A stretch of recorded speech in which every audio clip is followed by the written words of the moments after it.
Future Past Show. Brought to you by the Club of Amsterdam. Welcome to the future now. So what does the future hold? Well, the future is something that we create with our plans, our strategies, our decisions. We create our future. So if we look around, are we creating the kind of future that we want, that we desire? If you look at the way we exploit the environment, if you look at the global division of wealth, if you look at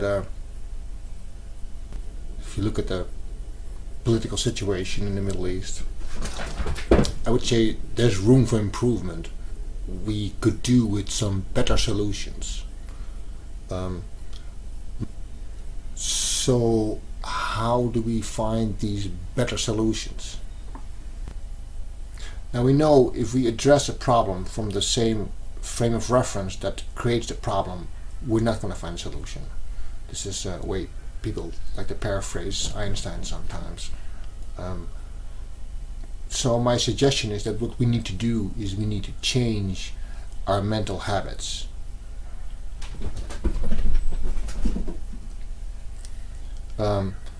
So mental habits are ways we view the world, ways we like to interpret the way things are. And philosophers have been thinking about these things for ages, which means we're going to do a little bit of philosophy today. Some of these mental habits we have are so important, they're so fundamental, they were made into laws of thought. Aristotle wrote them down in his Prior Analytics, and to him there were three classical laws of thought. The first is the law of identity, which states that everything is identical to itself, which seems something that we can agree with. Second law states that you can have no contradictions. You cannot say something that's true and not true at the same time. The third law says that everything you say has to be either true or not true. There is no middle ground. This is why they call it the law of the excluded middle. Now what I'm thinking, so there are many unsolved problems in philosophy, and there are many unsolved problems in logic as well. Now it turns out, if you question some of these classical laws of thought, as this guy did, it turns out some of these problems become more solvable. So the idea of questioning some of these laws has some merit.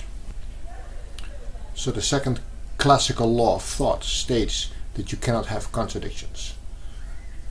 So we can apply this law in Western thinking. We apply this law in logic and mathematics when we make proofs. If you want to prove that something is not true, we can derive a contradiction. And when we derive a contradiction,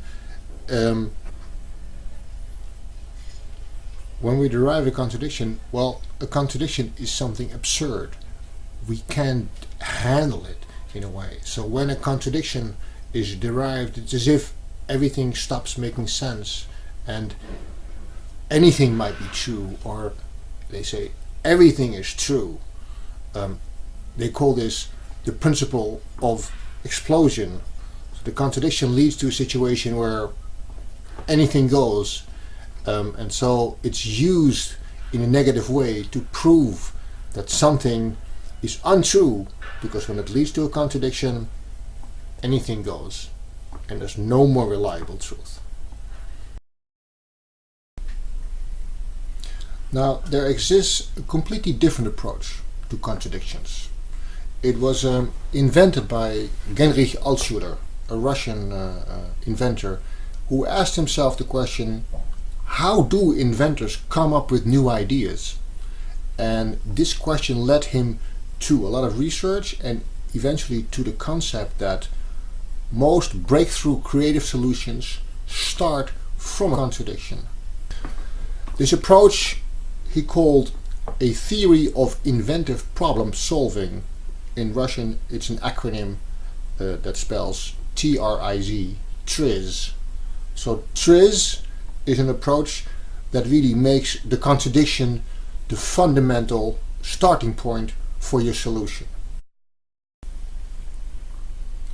So this theory of inventive problem solving, TRIZ, starts with contradictions. Now we saw that contradictions to Western thinking are nothing but a problem, a headache, it's a breakdown of the system. So how do you use contradictions in a creative manner? Well, TRIZ has a number of really powerful tools to do that.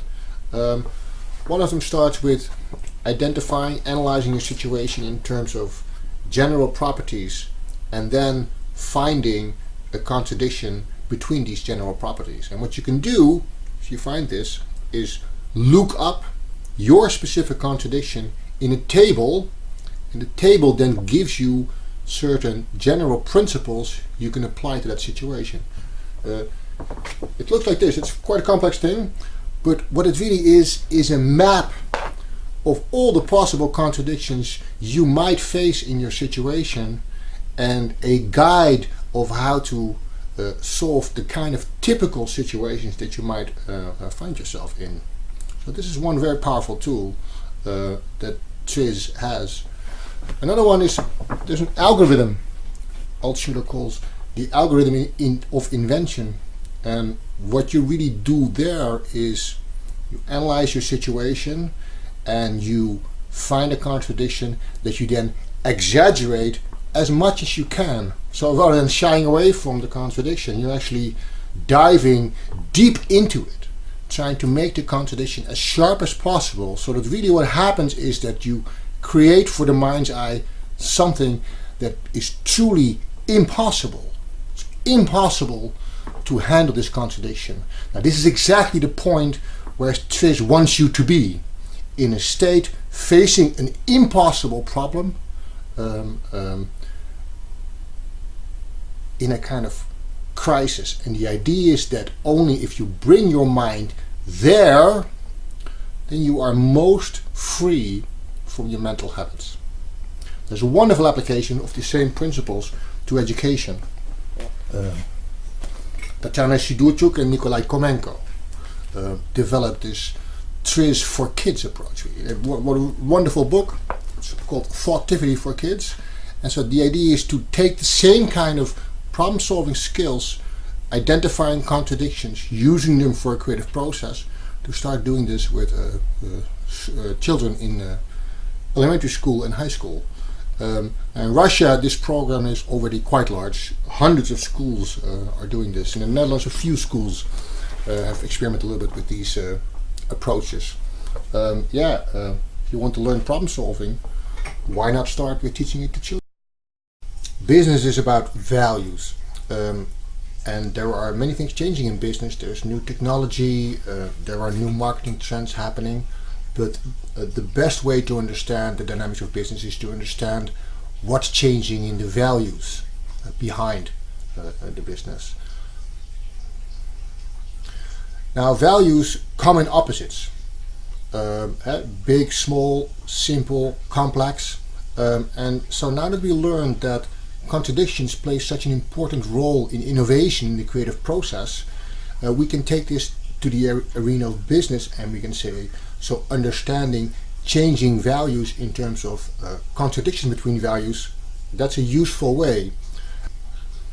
And in fact, this idea of changing values is not a new one. The philosopher Friedrich Nietzsche, great visionary of our culture, he saw this coming.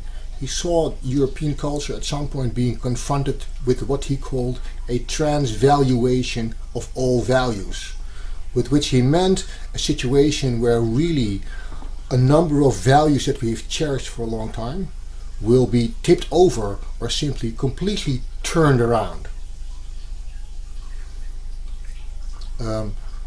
In 2005, I wrote a paper for the Club of Amsterdam Summit for the Future addressing exactly this point.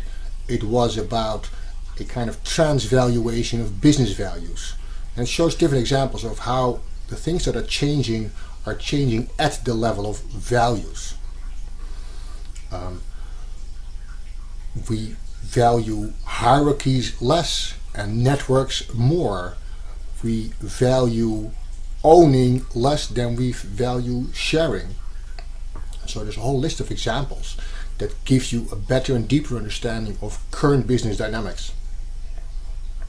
So now, if you take contradictory values, you take two opposite values, the space in between those values is really like a frame of reference for the influence of either the one value or the opposing value. The Hungarian philosopher Arthur Koestler has a theory of creativity where he says that new ideas arise from the combining of two separate frames of reference. He calls this a bisociation, something that's quite different from an association. And so it's this combining of frames of reference that is the source of creativity to Koestler. And so now these ideas we can use because we understand the power of contradictions and we understand the power of combining frames of reference. And so with this now you can make models like Will McWhinney did. He was interested in complex change, and what he did really was use these ideas to create really these kind of models. And you see the contradictions here and they're combined, and so from this model arises what he calls a number of different worldviews that gives you a lot of insight into the dynamics of change. So these kinds of models are also what we at AdValorum use and apply to context. So for instance, you can take an understanding of the dynamics behind team behavior to create a tool set that gives you some insight in compatibility in teams, team leadership and things like that. Another area of application is client profiles. So it's possible with these models based on contradictions and frames of reference to understand better the values behind the client's behavior and thereby to make the client's behavior a little bit more predictable. So these are a number of applications that we've developed here at AdValorum in Amsterdam. Now, in conclusion, I would like to give a few examples of the kind of ideas I think are real examples of transvaluation of values, of turning a situation completely around. The best solutions are solutions that solve the problem where everybody wins and that cost nothing. So it's about also thinking about resources. If you want to solve a problem in this way, you have to think about using what you already have or becoming very smart about what you already have. So how does that work in practice? Take the example of ocean pollution. There's a huge amount of plastic in the oceans and it's killing the fish and the sea life. It collects in these huge gyres in the Pacific Ocean. There's one and there's other ones as well. It's a big problem. It's really a huge problem, and you would think a huge problem requires huge resources to tackle. Well, there's a young man in the Netherlands called Boyan Slat who figured out that the ocean itself is a very, very powerful system of currents. So why not use the power of the ocean to get the ocean clean? Because it's a very useful, very good use of resources. Another example, a guy called David Katz, he started the plastic bank, taking something that is useless trash for most people in the world and turning it into something that has value. And he's completely shifting the whole recycling scene in third world countries. Or take the lowly rat. It's an animal that we feel discomfort with. There's this group of people, researchers, that started a company called Apopo, and they use these rats to save human lives. Again, turning the reputation of this mammal completely around. These are very beautiful examples of resource thinking, of really creative solutions to these complex problems. Well, so this is where a little bit of philosophy can take you. I'd like to thank Felix for giving me the opportunity to share some of my ideas today, and I'd like to thank you for taking the time to listen to me. I will leave you with some references, and perhaps until we meet sometime in the future.